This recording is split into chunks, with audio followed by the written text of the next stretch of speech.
Hello, I'm Steve Shaw, National Coordinator of Football Officials and Secretary Rules Editor for the NCAA.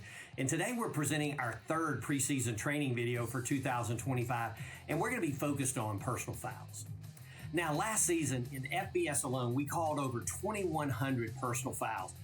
That's just over 17% of all the fouls that are called on the field. And we need to be especially attentive to all personal fouls. First and foremost, personal fouls represent the bulk of our player safety rules. And number two, if we stay on top of all personal fouls, that's going to help us maintain order and control of our games. And that is so important. So with that, let's get on into our video. Our first play this week is a two-play vignette on roughing and running into the kicker. Now, it feels as if we're being a little soft on this foul. In 2024, only 22% of the action on the kicker was roughing versus running into, and this dropped significantly, over 4 percentage points from 2023. Now, the first play we're going to look at, we get a big rush from the corner by number 30 of the receiving team, and there's strong contact to the punter, and this contact is enough for roughing.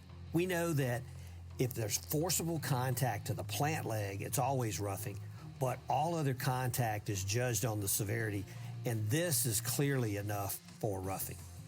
Now, play two in the vignette, it's actually the next play in the game. We're going to see that the defender, he runs through the kicking leg with no other forcible contact.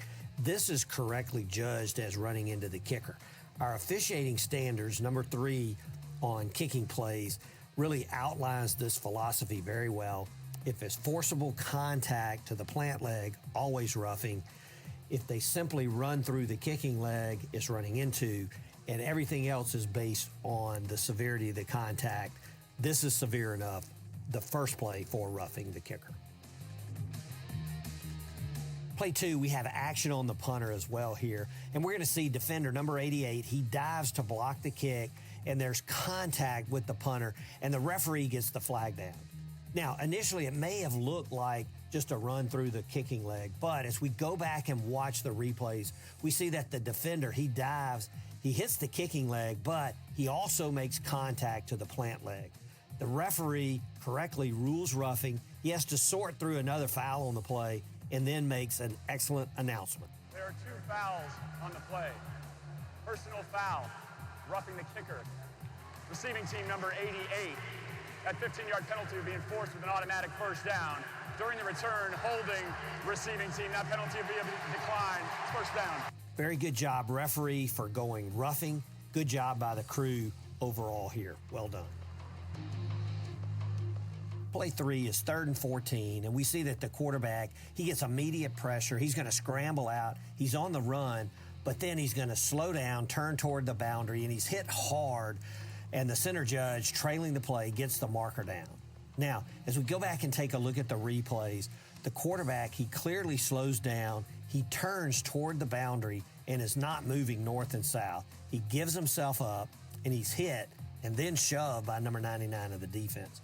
The center judge call was dead ball, personal foul, late hit, and even though the contact may have started technically before the quarterback's foot hit in the white, this is a correct call because the quarterback gave himself up and he's moving east and west, not north and south. He's not trying to gain additional yardage when the contact occurred.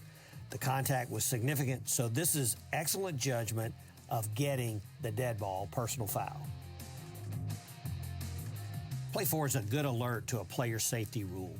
Now we'll see the quarterback, he hands off in the backfield on a sweep to the left. There's a short gain on the play, and the center judge is going to get his flag down. And as we go back and take a look at the replays, we see that we have 2 pulling guards, but pulling guard 66 here, he's cut down with an illegal block below the waist by number 26 of the defense. This is a very dangerous play. It's a little unusual for the defense to go low, but clearly the block here by number 26 was initiated below the waist, and it's a good job by the center judge to pick up this action and make this call. Well done. Play 5, we get a punt. We're good on the formation of the offense here. Zero is going to catch the punt. He works left, then he cuts upfield, and we're going to see a flag come in from our headline judge, and the umpire also has a marker down. Now, after discussion, The crew has a personal foul on number 23 of the kicking team for continued participation without a helmet. And we know the penalty is added to the end of the return.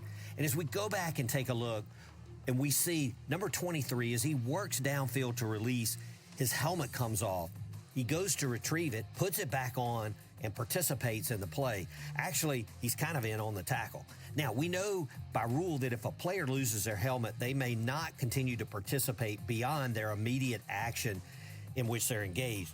But the rule goes on to say they may not participate whether or not the player puts the helmet back on during the down. So this is a good alert by our headline judge and umpire here. Good work, crew. Play 6 is going to be a two-play vignette on illegal blindside blocks. Now, the first play, we have a pass. It's deflected, picked off by the defense, and number 9 is off to the end zone. But we get a flag down from the crew, and we're going to get a really good announcement from our referee. Personal foul, illegal blindside block, intercepting team number 8, 15-yard penalty, first down Clemson. And as we go back and take a look, we see that number 8 approaches number 65. He makes forcible contact to the opponent from the blind side, and number 65 is injured on the play. Now, this is a correct call for an illegal blindside block, and we also know that because a person receiving a blindside block is defenseless, replay must evaluate the contact for targeting. It clearly was not targeting, and replay can complete their assessment during the injury timeout without stopping the game. Now, our second play in the vignette, we see a short throw to the H-back who turns up and scores. Now, we see receiver number 7. He approaches defender number 27 from the blind side and shoves him pretty hard just as the receiver scores.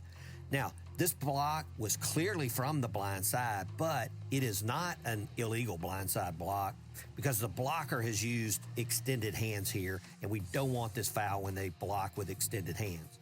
The block is very close to being after the play as well, but putting both of these pieces together, this is good judgment by the crew not to have a foul on this play. Good job. Play 7, we're going to get a pass downfield to a receiver who's behind the defense. It's caught, and the receiver dives for the goal line, and the side judge, who's looking for a little help here, rules touchdown. Now, there are multiple elements on this play, so as we go back and take a look, we're going to get a couple of views, and we see that defender, number 4, he's going to grab and sling the quarterback down very late. And we get a good call from our referee for roughing the passer here. So we know that since the touchdown was scored, the penalty can be enforced on the try or carried over to the succeeding kickoff here, and the team elects that choice to carry it over to the succeeding kickoff. But after the referee's announcement, replay is going to stop the game to review the score, and we see from the first replay, the right elbow clearly down first. And from the second replay, there's no question that when that elbow is down, the ball is short of the goal line. So we're going to overturn this to no touchdown. But now, as we know, that changes the penalty enforcement, and we get a good announcement from our referee. After further review, the runner was down at the 1-yard line. Therefore, we will enforce the roughing the passer from there, half the distance. The ball be placed at the half-yard line. First down, Iowa State. So good job completing this play. Our last personal foul play this week, we get a pass complete to the receiver. He's stopped immediately. He's being driven back, and then there's a big hit. And as we go back and take a look at it, we see that offensive lineman number 54, he comes in, and he just picks off defender 0 rather violently, and we get a flag down from our back judge. Now, this is a correct call for a dead ball personal foul and a good alert by the back judge, and this illustrates how important that all members of our crew stay alert in the dead ball period. The crew steps in immediately here, and with this penalty, they keep calm in this game. But if we don't get these type hits, this type action, it can lead to unwanted issues in our game. So good job by the crew here. Well, that's it for our video, and is illustrated in these plays. Personal fouls is an area where all crews must stay alert, both in the live ball and dead ball action. And working personal fouls well will keep law and order in our game, and it will help protect the health and safety of our players. Best of luck to all.